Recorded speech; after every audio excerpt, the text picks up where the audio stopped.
Sweden's response to the coronavirus. Hello and welcome to this special webinar produced and presented by the American-Scandinavian Foundation on Sweden's response to the coronavirus with prominent Swedish historian and social commentator, Dr. Lars Trägårdh. Since March 16th of this year, the headquarters of the ASF Scandinavia House, the Nordic Center in America, has been closed due to the coronavirus crisis. Each year, the ASF presents over 150 educational and cultural programs at Scandinavia House. The current crisis has caused us to turn to the internet and to present programs such as this online. Future programs will highlight other nations' responses to and other dimensions of the current crisis. In addition, at all times, our website, amscan.org, features a wide variety of past lectures, symposia, exhibition tours, and children's activities from Scandinavia House. This is called Scandinavia House Online. I encourage you to visit and take advantage of these programs.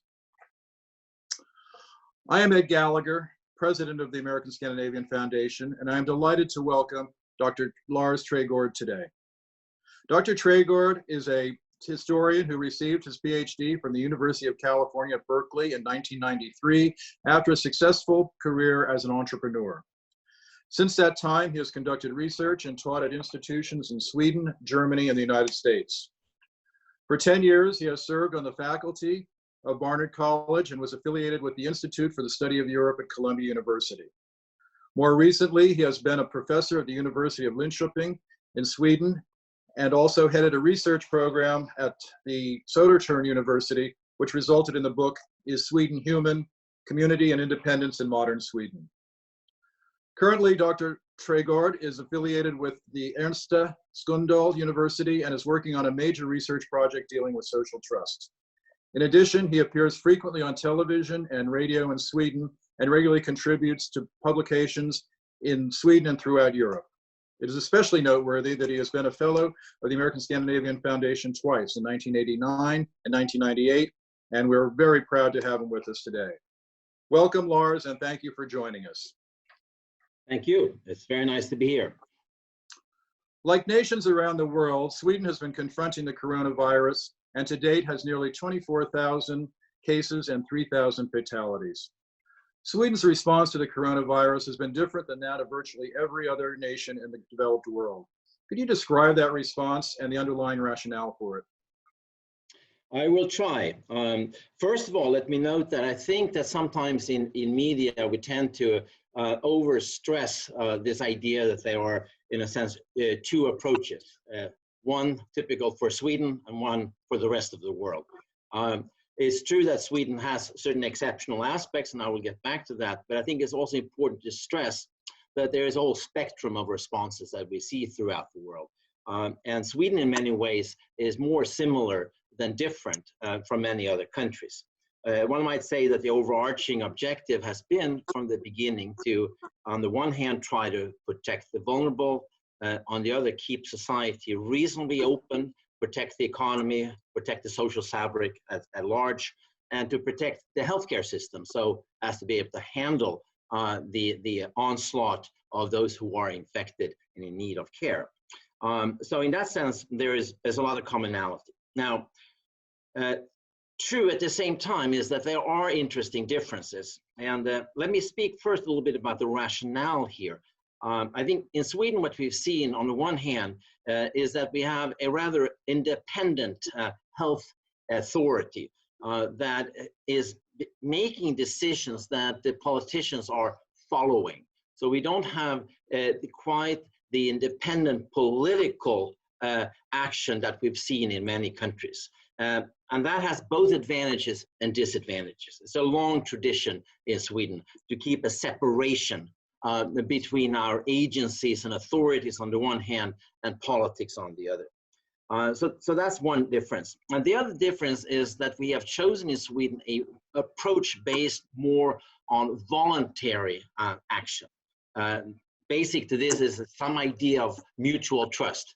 A citizen that is trusted by a government that's trusted by the citizens, and citizens that also trust each other and where the idea is that the government can indeed trust citizens doing things on a voluntary basis. Having said that, on the ground, things don't look remarkably different. We see a lot of social distancing. We see how people are avoiding handshaking. We see a lot of work from at home. So in many regards, the difference between, let's say, Sweden and New York or Sweden and Los Angeles is not that dramatic. Where we do see differences, and I will just mention a few cases here that I think are particularly important, and then we can move on to perhaps you want to follow up with some questions. The one thing that really stands out, I think, is that we have schools that are open. And we're talking here about preschools and primary schools. And this has been very important in Sweden, and it speaks, I think, to how important children's rights and children's well-being is viewed in Sweden, as well as, I would say, gender equality. Because the argument is that if you close schools, then you deprive children of one of the most important and stable institutions that they have, especially for those who perhaps come from divorced families or are vulnerable in other ways. But it also has an impact, of course, on gender equality, because if you close schools, then somebody has to stay at home with the kids, that meaning often the woman, the mother, and many of these women in a society like Sweden, where everybody works, are also persons who have important jobs in healthcare, elderly care. So these are some very important reasons why we've kept the schools and the preschools open. And here I think it's true to say that Sweden does stand apart. Aside from that, we see a general tendency to try to keep as much of the economy going. So shops are open, restaurants are open, even though they're all subject to social distancing rules, and are, I would say, in general, pretty good at following these recommendations, as well as those rules that actually are binding, which we do have some of those as well. Do you encourage people to wear masks or gloves as we do in the States? Certainly masks. Yeah, that's a very good question, Ed. I was looking at some data here on changes in behavior, as I was preparing for our conversation. And it's so interesting because you see, if you take, for example, washing hands and keeping distance and, not shaking hands, we're talking about somewhere between 70 and 90% that have changed behavior in that direction on a voluntary basis. But if we look at face masks, we're talking about 3%. So one thing that really is different when you're out in the streets in Stockholm is that you see them, but they are very, very rare. And the argument here has been, I think, that keeping distance, keeping your 1 or 2 meters distance is more important, right? And there is a certain sense that face masks may actually create a falser sense of security, and that the mask should be kept for when you absolutely have to be in close contact, for example, in a care situation or in a hospital or something of that sort. Mm-hmm.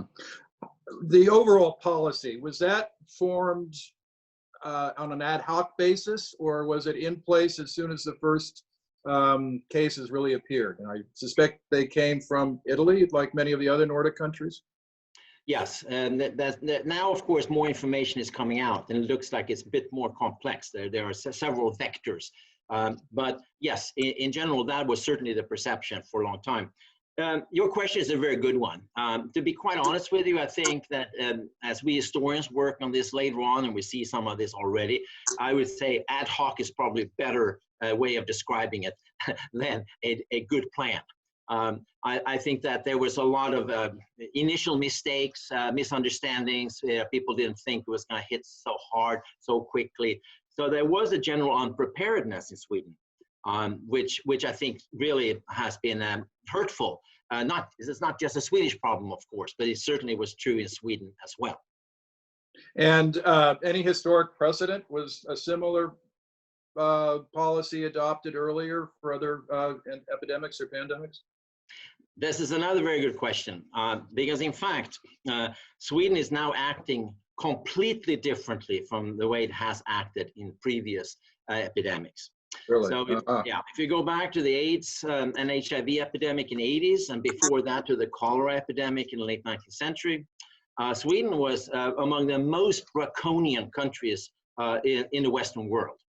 During the HIV/AIDS epidemic, for example, this time I remember so well because I lived in San Francisco at the time, and I was shocked to see the kind of way in which total disregard for any sort of idea of individual integrity, individual rights. So it was a very harsh regime, actually, directed towards those who were infected or suspected to be infected.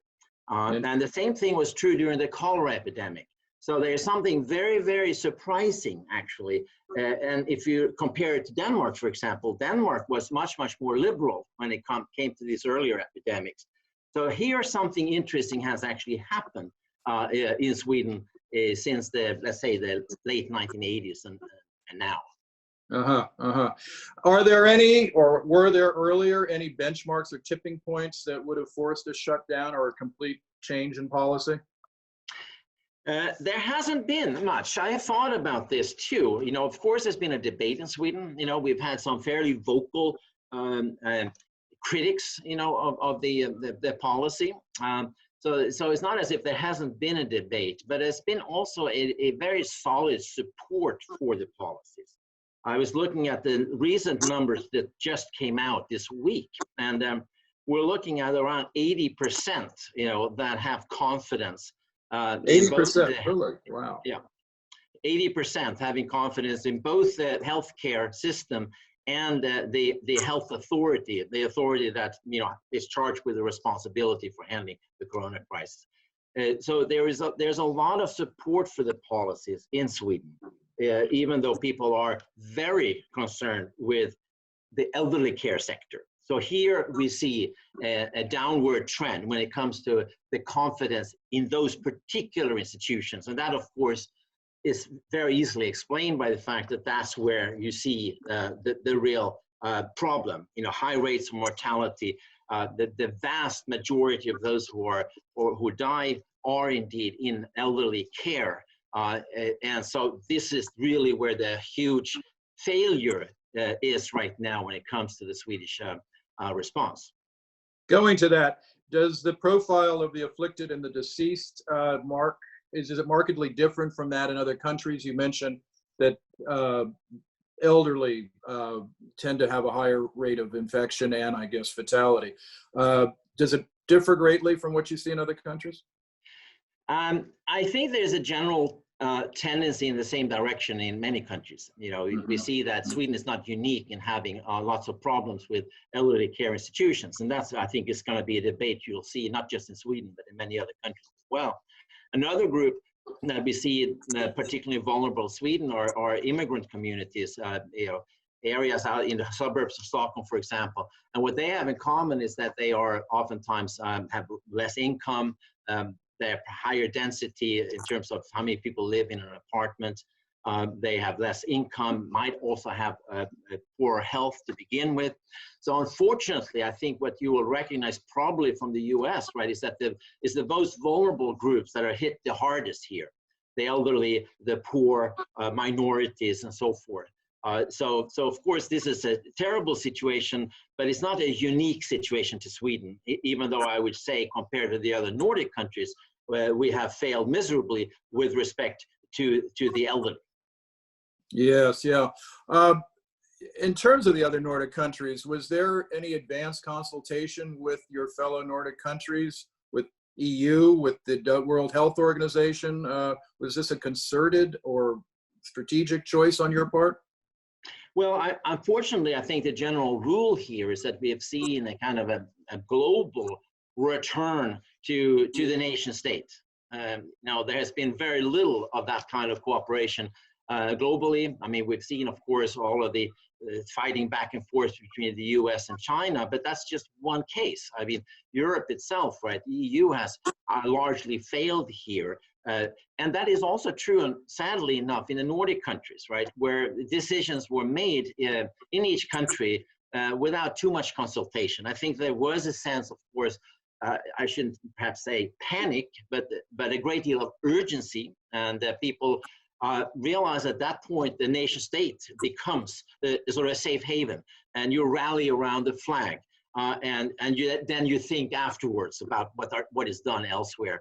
I think we're entering a new phase now where we are going to be trying to learn from each other. You know, what did some countries do well? What did other countries not do so well?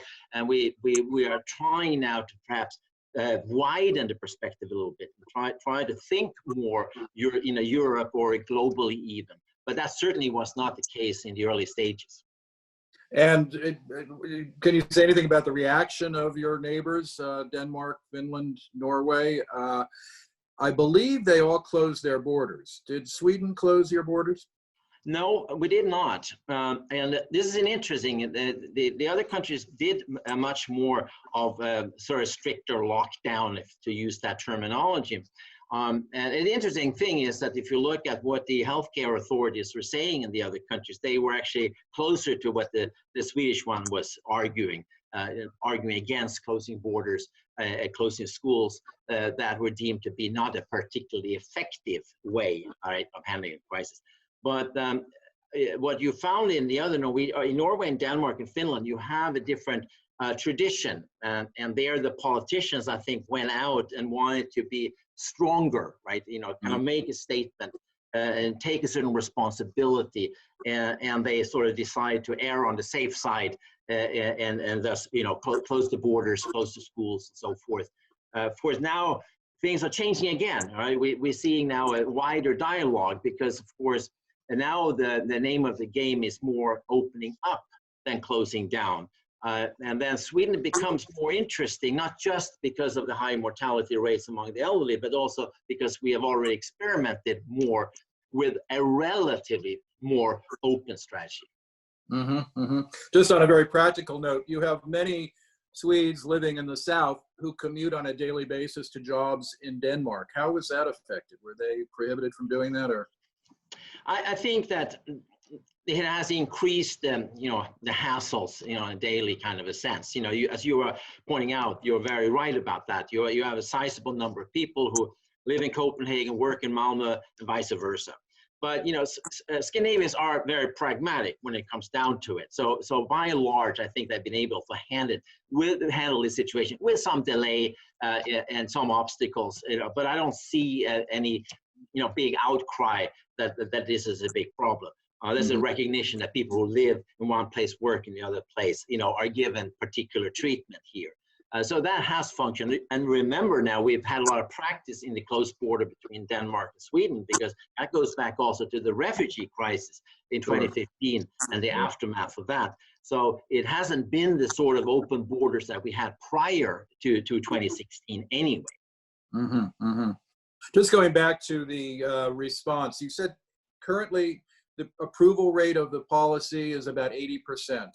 Does that indicate, and is that an increase from earlier figures, or has it been pretty consistent? It's been very stable. You know, of course there are different surveys, so each one might be a little different depending on their method and so forth and so on. But they've been in the sort of 70 towards 80, so it's a very high support, and it's nothing terribly surprising about it in the sense that we know from trust research that I am engaged in that in a moment of crisis, you do tend to have a higher trust. You know, people, in a way, it's a psychological reaction to it. And that does not mean that over the long term that's going to hold up. I usually point out that should it be that over, let's say, the next 2 or 3 months, we would see in Sweden continued, right, turmoil, higher mortality rates. Eventually, I think we're going to see what we already see in the confidence in elderly care institutions, right, that this could affect it negatively. So you know, you have to sort of take all of these data with a little grain of salt right now. But the indications are that there's a lot of confidence, but that's true if you go to Norway or Finland or Denmark as well. So again, this is nothing peculiar or particular to Sweden. Right. Regarding elderly care, most of the institutions engaged in elderly care are state-run, I assume. Well, this is actually going to be a beginning of a big discussion. First, let me just back up one step there, Ed. There are really 2 kinds of problems here with the elderly care, because we have really, the elderly, you can divide them up into 3 groups, if you will. They are the ones who are elderly, but still very much autonomous. They tend to live at home by themselves. They can still take care of shopping, cooking, and so forth. They are doing pretty well, okay? And particularly since they tend not to live in multi-generational households.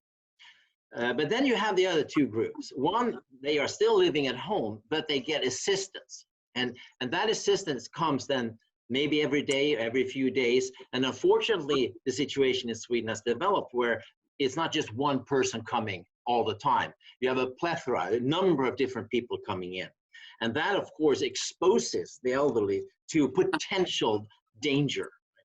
And so that's one group that's vulnerable. And the other one are those who are in, home care. Yeah. And there again, you have a situation in Sweden now, to go back to your original question, right, where we do not anymore have just a simply unified public system. We've had since the early 1990s in Sweden a number of neoliberal reforms that have opened up, right, for freedom of choice, for both profit and non-profit actors, both when it comes to schools, healthcare, and elderly care. So the system that we have today, right, unfortunately, some critics would argue, right, is vulnerable precisely because of these reforms. There has been an interest in cutting costs. Studies are showing now that we have in Sweden over the last maybe 20 years, right, been cutting costs per capita consistently year after year. So we see here a degradation, I would say, of elderly care in general. And it's not just the private actors, but also the public actors. This is going to be a big discussion once the crisis starts to calm down. And we already see the beginning of a debate around this. Very good. Testing. What is the rate of testing in Sweden? Is it higher than most other countries? And did you get started testing earlier than some countries? On the contrary, this has been pretty miserable. I've had discussions here in Sweden with friends and colleagues that works in the European, equivalent of CDC. And the terrible truth, of course, is here Sweden and the United States have been quite similar, right? Johnny come lately to testing, not able, right, to have the sort of the basic facts on the ground that will enable, an effective policy. And I would argue that the lack of testing is especially problematic if you choose a relatively open strategy, right? Because you really need to be able to separate out those, right, who are sick, who are infected, who are carriers from those who are healthy or those who are immune. So the fact that we haven't had very good testing, it's getting better. I don't want to paint an entirely dark picture here. It's getting better, but it certainly wasn't up to snuff in the beginning. And it's a little shocking because Sweden, of course, is a country that's very high tech, have a medical industry, has a lot of know-how. We're a country of engineers. So I think this is going to be one of these questions that we historians will ask, what exactly went wrong here? Because that has been a big part of the story about relative failure in Sweden during this period. Is there any talk of introducing universal testing or even beyond that, contact tracing? That's another interesting question. Of course, we have these ideas now coming up of apps, that you can use for tracing and things that have been tested, not least, let's say, in some Asian countries, right? South Korea, for example. I think in Sweden, there is a reluctance to go down that road.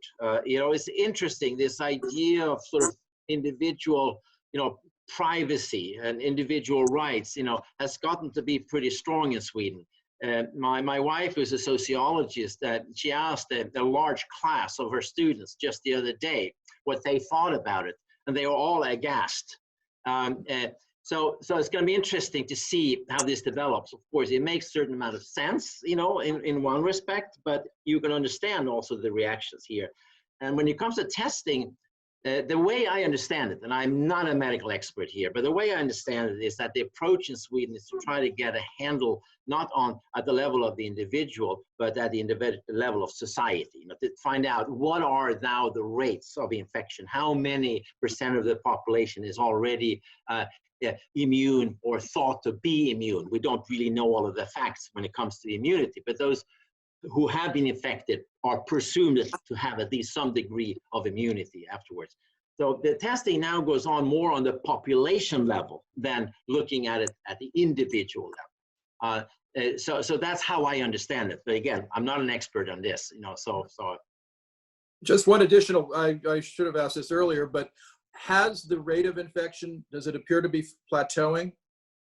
Or is it still yes, on the I looked at the numbers now recently here, and there appears to be, you know, if you know, the famous flattening of the curve, right? Right. So it does look like things are moving in the right direction. Now, there's a caveat here, which is important, because Stockholm has been by far the most infected. And this is where the numbers, I think, tend to lean in the direction of plateauing or flattening. But we also know that there are big parts of Sweden, and Sweden is, of course, geographically a large country, even though the population is only 10 million. But one of the worries, right, is that in other parts of Sweden, it's the situation very different. So if we're unlucky or not careful, you know, it can take off in other parts of Sweden. And then, of course, there's the big worry about a second wave and all of these things that people are worrying about all over the world, really. So we're by no means, nobody in Sweden right now is saying, oh, you know, things are looking good, you know, we can relax. You know, every day we hear actually the opposite message, right? We have to be more careful with social distancing than ever, and we have to stick to our guns in this regard. And since you've never had a full lockdown or shutdown, there's no issue about reopening. The schools, as I understand it, I believe you said earlier that the primary schools were open, but the secondary and colleges were not open. Have they reopened? Yes. No, I mean, there, I think the situation is quite similar to what you're used to in the United States. You know, I think people are hedging their bets. You know, I talked to my wife that I mentioned before, and she was pointing out that Stockholm University, where she is working, that they are already preparing. They have a sort of plan A and plan B. You know, so they are already thinking that it may be that they're going to stick to distance teaching in the fall as well. Through the fall. The gymnasium I'm not sure about, but the primary schools and the preschools have been open throughout. So here we don't have the problem of thinking about opening up, and I think that is perhaps one of the advantages Sweden has right now, because we don't have to have a debate around that. You know, the problem which you hear a little bit from some of the other Nordic countries is that once you tell parents that schools are in a sense dangerous, it's very difficult then to change your mind later on, because some parents will argue that, well, you know, I'm not so sure about that, you know, because if it was dangerous 2 weeks ago, then why should it have changed now? So it's much harder to go back, and especially in the situation now where we have these ideas that we will sort of move in some countries to a method whereby you open and close, right?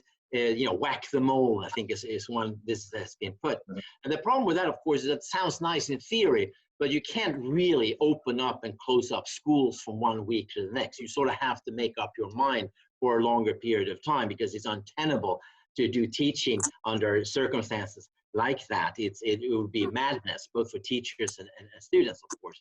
So here I think Sweden has probably, maybe accidentally made the right decision, because it does appear now that the children are not the big problem, you know, either in terms of infecting others or themselves getting infected. So here I think we have been able to preserve a very important institution, and that has had very good effects for children, of course, but also for parents. And on another level, your cultural institutions, your museums, theaters, concert halls, have they been operating as usual, or No. have they restricted their, okay. Yeah, we had initially a kind of strange idea of 500 as a limit. That's, yes, yes, But yeah. that ended pretty quickly because people realized that this was kind of a crazy idea. So then it came down to 50, and de facto what's happened is that theaters, movie theaters, cultural institutions essentially have closed. Of course, this is everybody's sad about it, but everybody's turning to what you and I are doing, right? Using Zoom and trying to figure out alternative ways. And I think this is something you are very familiar with, sitting in New York, of course. Sure, absolutely. Yeah, and the worries here are, I was looking also at data about worries here. What are Swedes worried about right now? It is very interesting because the absolute two top ones, 86% in both cases, is worrying about unemployment and worrying about companies, institutions going out of business. This is the highest worry we see in Sweden. Personal income less so, it's only 22%. That tells you something about the fact that the welfare system still works well. But the worry about the fallout in the economy, including cultural institutions, and I would say, in fact, cultural institutions are among the most vulnerable because oftentimes it's not like they are money-making operations. They tend to, be in a bad situation even in good times. Yes, So this certainly is not helping. On unemployment, has the unemployment rate climbed a great deal in Sweden in the past several months? The projections are worse than what has happened so far, right? Oh, really? But the projections that we're coming out of now of OECD, suggest both, a drastic fall in the GDP as well as rising, unemployment. But here, as you know, the Scandinavia, the Nordic countries, have systems in place, right, to mitigate these effects. That's true for Europe in general, I would argue. Same thing if you go for Germany or the Netherlands, for example. So we haven't seen the worst yet, but of course, the reason that you have this 86% worry about it is that people also have a sense, and I think this is a general sense in the world right now, that we don't have it under control. Nobody really knows, right? Until there is a vaccine or a cure in place, right? People are quite worried about the fallout, and that we won't see the really terrible effects, until maybe 6 months from now. Right. And just speaking of a vaccine, is there any research? You have the Karolinska, one of the most distinguished medical institutions in the world, right there in Stockholm. Is there research going on in Sweden for a vaccine that you're aware of? I don't know the details. I mean, I'm sure they are working 24/7 on this, and I think one of the hopeful things here, you asked earlier a question about global cooperation, and my impression is that this is one area where there is global cooperation. You see a lot of collaborations between scientists throughout the world. I mean, there's a competition, of course, and everybody wants to be first and get a Nobel Prize, but there's also a sense of urgency here. But I don't know specific. I know that there is work done both on the side of vaccines, but also on the testing side, because of course one other issue is to really see who has been already infected, and then you have to amp it up and produce it at a level where it's really becomes a mass product of some sort. But there's no, as far as I know, no imminent breakthroughs coming from the Karolinska yet. I hope they are coming, but. Well, we all do. Yeah. I have a few questions from our audience here. Would you have the time to take them? Sure. First off, Janice writes, did politics play any role in the decisions made regarding the coronavirus and the government's directives to its citizens? Yeah, we talked a little bit about that earlier, Ed, I think in the beginning. And I think in this case of Sweden, it's been a situation where the politicians have sort of stayed back a little bit, right? And tried to listen to the guidance, right, from the experts in this health authority. So there hasn't been a whole lot of politics. There's also been a general kind of rallying around the flag. We haven't had a lot of political debates as of yet in Sweden. So all of the political parties have really banded together here and decided not to have a huge discussion on that account. In fact, some people are critical of that, thinking that the Swedish Prime Minister should have perhaps been taking more space, right, to sort of make a statement, but he's been quite reticent about that. And the other political parties have so far also been relatively muted. I think we're going to see a change soon, and this is true not just in Sweden, but all over Europe now, because now that we're turning towards more of an opening up scenario, we see how there's a bubbling up now of politics as usual. So my prediction is that in a few weeks, we're going to see much more politics coming up, not just in Sweden, but in many of the countries. Right. Along similar lines, Dr. Ingebrigtsen of the University of Washington asks whether you see the Swedish policy as a libertarian move. Yeah, no, that's a great question. I think that we have really been amused and struck and flabbergasted, by the sort of idea that American right-wing libertarians are starting to celebrate Sweden. I mean, I spent like 50 years observing the American right, talking about Sweden as the ultimate nanny state, or the new totalitarians, where the state is always busy suppressing individual freedom. So, I was a little surprised to find myself late in life in a situation where Sweden is being celebrated by libertarians. Aside though from like sort of laughing about it, which I think one can, because of course, the Swedish individualism and the Swedish emphasis on individual freedom is actually based on a very strong alliance between individual and state. So it has nothing to do with American libertarianism, which is fundamentally against the state, very critical of state. So in that sense, of course, it's a very far-fetched comparison. But having said that, I think the question, right, touches upon something also real here. And I mentioned earlier on that we used to have a much more draconian policy if we go back to the HIV crisis or the cholera crisis before that.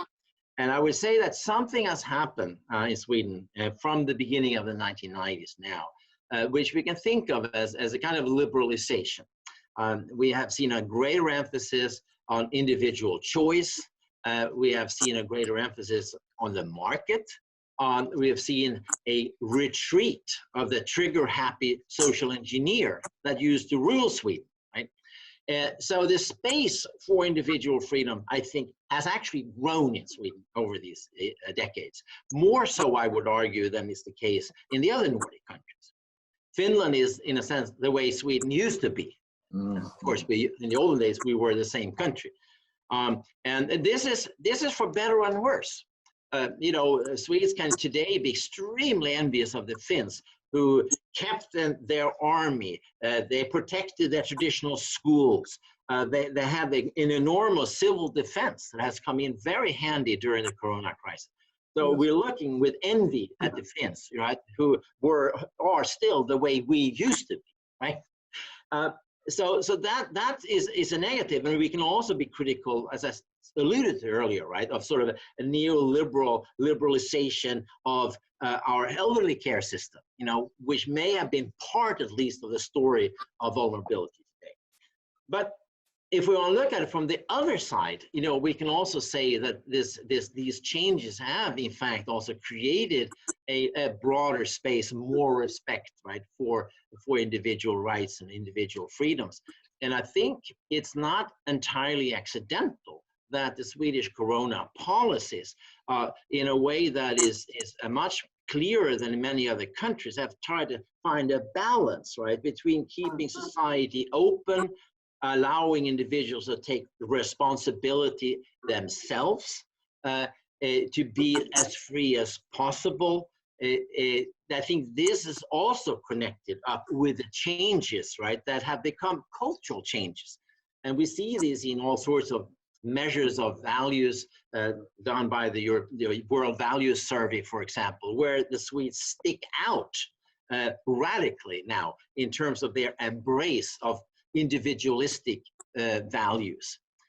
So this is sort of the interesting shift, and I may be pushing this argument too far here, and I'm sure there are other factors, but there is something going on here that this question touches upon.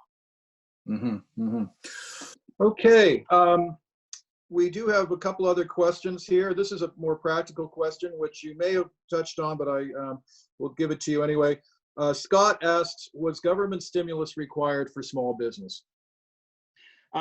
Well, there is a big discussion about the economy and economic stimulus right now here in Sweden. And you know, we have a old tradition here, little bit like you recognize from the US, you know, sort of the too big to fail logic, right? Where, you know, the government is extremely generous towards, you know, big banks and big companies. And in Sweden, you can see, for example, discussions around SAS, the airline, right? Where, you know, you feel there's a strong national interest shared, of course, by other Scandinavian countries, that you can't let that fail. So there has to be some kind of assistance, probably a mixture of private and public support. But the question is, of course, does this extend to small businesses, right? And here, you know, I think you will see much more of a debate, because small business people in Sweden are used to getting a little bit burnt here. This is a country that was built on the great big export firms. And small businesses have tended to be viewed with more suspicion, at least by social democratic governments in the past. But they are organizing. And one of the nice things about Sweden right now, which I think it might be paying off in the future, is that because we have kept or allowed restaurants and shops to stay open, they have at least a little bit better chance to survive. I and many others make a point of going out. Every week I go out to 2 or 3 of my restaurants in my neighborhood, not necessarily because I need to go there to eat, but just because I like to show my support, you know, to small businesses, because they are such an important part of the fabric of social and economic life in society. So you know, I think that there is a little bit of a light there, but of course it's not enough. Many of them will go under. Many of them are suffering terribly. So the question of how to give that support is discussed a lot. It's not an easy question, right? Because you want to support, but you can't make them dependent on that support either. And you don't want to necessarily put a lot of money into, let's say, businesses that may not actually have a future. So it's a very difficult, a very tricky question, but there is certainly a growing discussion around precisely that issue. And just this sort of leads to another practical question. Speaking of restaurants and stores, are there any policies or restrictions that enforce some sort of social distancing, as has been proposed here in the States for restaurants and other gathering places like that? Absolutely. And I've been very impressed actually with both shops and the restaurants here, because they understand that if they don't behave, they will be closed down. So, and that has happened. Stockholm, we closed down 5 bars and restaurants here just the other week. And so the idea here is that it's voluntary to a certain extent, but you know, if you don't follow it, you're going to get into trouble. So you go in now to a shop, for example, is very clearly marked the distance. You know, you don't go in and sort of crowd other people. You show respect. And the shops are very good at helping out with this. You know, they put stickers in the floor and, you know, try to organize it in a very effective way. There's all kinds of plastic protections for the people working in the restaurants and in the stores. So I would say in general, this has worked out quite well, even though, of course, there are exceptions. There's always going to be a few people who break, you know, against these recommendations. But by and large, I think this has actually worked quite well. Okay, and looking to the future, Rutger asks, if the situation gets worse, how equipped is Sweden to make decisions and act quickly? Well, I think it's very important. I think I mentioned that early on, that we need to unpack the policies and understand, you know, what is effective for what, right? So that, you know, when you're talking about stricter measures, you have to ask the question in regards to what precisely. And in Sweden, you know, you're not going to see a debate, for example, about closing schools. Complete close. Yeah, because nobody thinks that is going to matter for the elderly, for example. but you are having a discussion now, which I think is going to be a productive one, about what can we learn from the mistakes made in Stockholm for the rest of the country. Right? Yeah. Because, you know, we know that even though there are some very bad outcomes in some of these institutions, it's not true for all of them. You know, there are plenty of them. You know, I think even in Stockholm, half of them do not have any infections. So it's not as if it's all like sort of bad examples. They're also good examples. And right now what's going on here is to try to learn, you know, what is it that has worked? What is it that didn't work? And how do we make sure that the good solutions are being implemented in the rest of Sweden? So I think we're going to be more likely to see more precision-oriented changes in policy rather than a sort of broad lurch, you know, towards some general lockdown of the type you have had, for example, in England or in Spain. And let's not forget that those countries are actually not doing better than Sweden either. So it's not as if, you know, the whole world is doing really well and Sweden are doing really terribly. It's a more complicated picture than that. And to have sort of more precision-oriented policies, I think, is the direction we all need to go in throughout the world. And in Sweden, certainly, that's the way the discussion is going right now. Okay, we're running short on time. One more practical question, which may have a very quick answer. Eric writes, is it possible or advisable to travel to Sweden this summer? Well, you know, I mean, I think, you know, it's a very good question. I think we're all concerned about traveling anywhere, as it turns out, right? You know, you feel safe where you are because you have sort of learned to understand the rules of the game, you know, in your particular location, right? So I don't have any fears, right? When I'm thinking about going to my summer house in southern Sweden, you know, I can't wait, in fact, to go there, right? But of course, I also know the environment. You know, I know what to do and what not to do. And I would be super careful. I know exactly how everything works in terms of how to get your food without minimizing the social contact with the elderly and so forth and so on. So, you know, I think we have to be respectful here that this is a messy situation in the world. And I think many of us will be very reluctant to do a lot of traveling, period, right? So I think, you know, if you're going to go to Sweden and you know Sweden very well beforehand, I wouldn't worry about it unless, you know, you are planning on living inside of an elderly institution in one of the infected areas of Stockholm, right? But if you go outside, you can just go and look at the statistics on, you know, who's infected and who actually has died in Sweden. And, you know, for people who are, let's say, under 60, it is still extremely rare. And in many parts of Sweden, this is also rare. So you have to use your, like we say in Sweden, you have to use your brain, right? And you have to take a personal responsibility. There are idiots everywhere, and try to be as smart as you can be. Very good, very good. Well, we are running short on time. One final question. Maybe we can keep this discussion going in the future because it is an unfolding story, I think, and Sweden is being looked at with great, great interest everywhere, and particularly here in the United States.